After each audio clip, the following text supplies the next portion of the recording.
Patrick, Frank, what up? You're not there? Great. All right. Patrick, what's up? I'm ready. I don't know where he is. Hey, Pat, where are you at? Pat, why don't you on my balls, Pat? Why don't you on my balls? Ball. Hey, Patrick, Frank. Yeah, so I ended up making the meat sauce, and I think I want to eat it on Friday night. Pat, what up? Call me at 4:16. Call you back 2 minutes later. You're not there. What's going on? Patrick, later the better. I'm watching the Yankees. Playoff baseball, baby. Hey, Patrick, yeah, I just got home. I'm exhausted. Yeah, I'm having a beer. Hey, it's your agent. You know, it's real nice that you did your little charity event for kids in hospitals. But do you think you could do another review? Hey, it's me again. You need to do a video, and you need to do one now. Kids with cancer aren't going to pay the bills. Halloween is coming up, and videos with a theme are great, so let's get going. Would you do a Halloween video? I even sent you an outfit to wear for it. Just do it. If I have to fly down there and cave your head in with a pumpkin, I will. All the best. End of messages. Well, Halloween used to be my favorite holiday.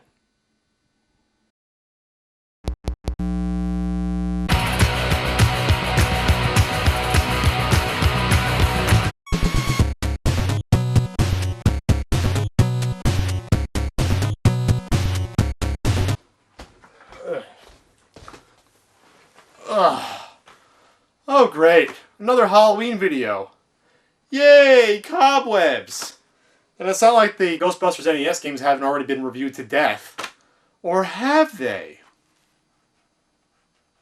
Most of us already know that Ghostbusters for the NES is a bad game. It suffered from poor graphics, terrible gameplay, and in fact was a much better game on other systems, like the Sega Master System and the Atari 2600. Although a better game, the sequel on the NES didn't fare much better. Hell, the Ghostbusters experience in the Three Stooges was better than the Activision games. So in 1990, HAL Laboratory produced a second sequel entitled New Ghostbusters 2. Like Activision's version, it was based upon the events of the Ghostbusters 2 film, hence the game being named New Ghostbusters 2, since Activision had already released its own version. Unfortunately for HAL, Activision owned the Ghostbusters video game license in the US, so HAL's version never saw the light of day here, which is a shame since it's the best Ghostbusters game of the 8-bit era. Unlike Activision's version of Ghostbusters 2, HAL's version is an overhead action game. You start off by choosing 2 Ghostbusters for your team, and wow, the graphics are really popping here. Do, Re, Egon! You can clearly tell the 4 Ghostbusters apart through the great detail. There's Peter with his sarcastic receding hairline, Egon's nerdy glasses and giant schnoz, Ray's goggles, and Winston. Huh? It must be a color palette limitation here, but Winston's skin is not brown, it's blue? Unless he's really Nightcrawler or just ate some 3-course meal gum. Oh well, let's just be happy that Ernie Hudson finally made it into one of these games. So besides the 4 standard Ghostbusters, the game actually allows you to select Lewis. Yes, Lewis! Rick Moranis himself! Messed up hair and all! How cool is that? Besides having different sprites, it doesn't really matter which 2 characters you choose though. You control the first Buster, who runs around and zaps ghosts, with a proton pack using the A button. The second player follows you around and sucks up the ghost using the trap that activates when you press the B button while holding the ghost in place. The second player cannot be killed by the ghost, so no need to worry about him. A second human player can activate the ghost trap with the B button on the second controller. A nice little bonus feature.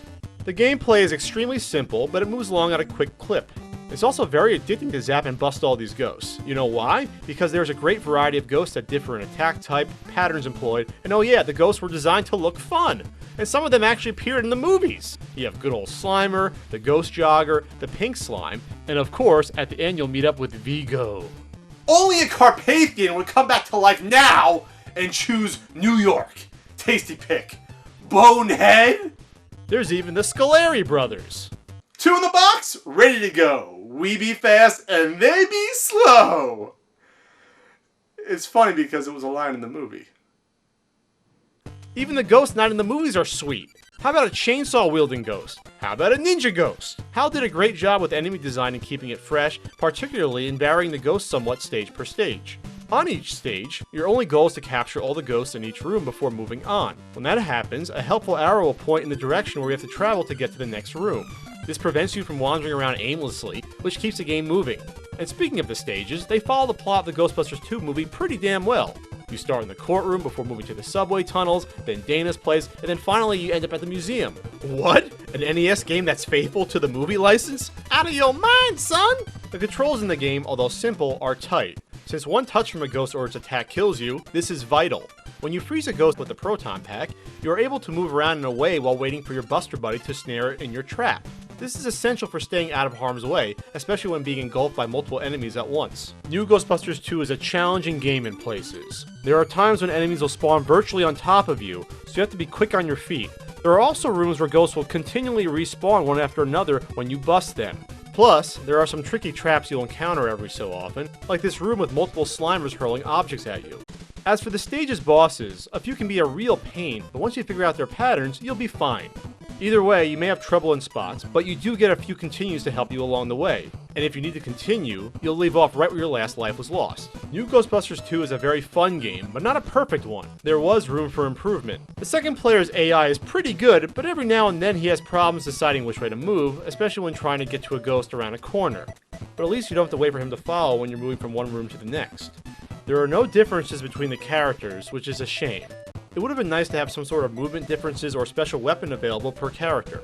And speaking of weapons, it would have been cool to have items available to power up your character in places. The only item I ever found throughout the game was a bag of money for points. Now points can garner you extra lives, but what if they incorporated a monetary system for upgrades, like from the first Ghostbusters game? This seemed like a wasted opportunity on HAL's part, as it would have added a nice little element to the gameplay. New Ghostbusters 2 is also a pretty short game. Once you get the hang of it and play through the game once or twice, you can bust through this one in about 45 minutes flat. Minor quibbles aside, New Ghostbusters 2 is an outstanding game.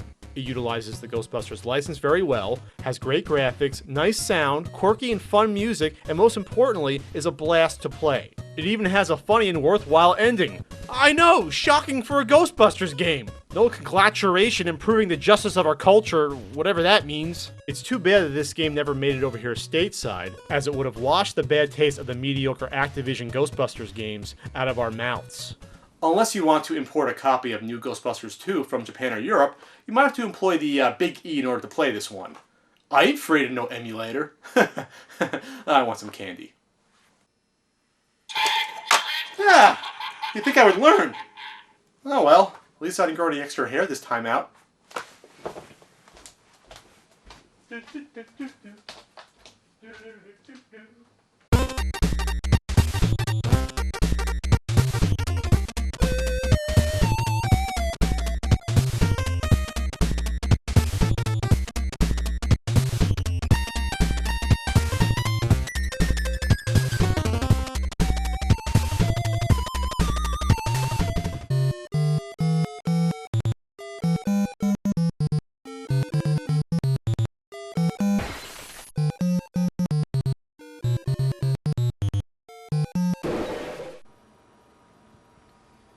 One new message.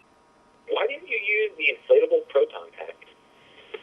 If only I could choke to death on a Kit Kat bar.